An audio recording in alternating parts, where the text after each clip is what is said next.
For over a decade, the single most frequently asked question I get is, if I'm taking vitamin D, how much vitamin K2 should I take with it? Why are people asking this, and what's the answer?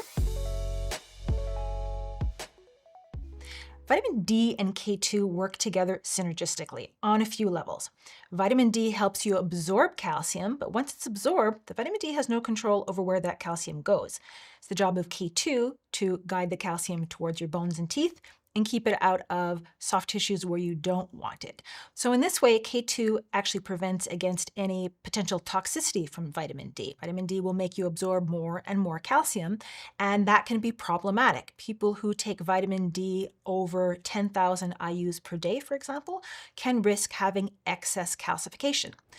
So these two nutrients work synergistically, and when people understand that, the next logical question is, well, then what's the ideal ratio? How much should I take of each? This hasn't been studied. These nutrients are typically studied in isolation, not together, so there is not an established ratio of D to K2. So I made one up. The one I've been using for a while now, the rule of thumb I'm going by, is for every 1,000 international units of vitamin D, you take about 100 micrograms of vitamin K2, and that would be in the MK7 form. In case you're wondering what MK7 is, it's a form of vitamin K2 that comes from the natto bean. So it comes from fermentation, which means it's a long-chain form of vitamin K2. It has a long half-life, stays in the body for about 24 hours, so a single daily dosing is effective and convenient.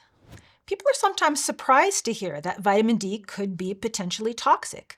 And it's not common, but it is possible.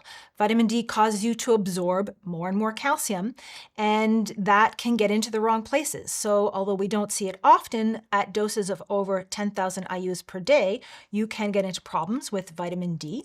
And that's where vitamin K2 comes in. It helps to guide that calcium into the bones and teeth and keep it out of soft tissues like arteries and other places where you don't want it.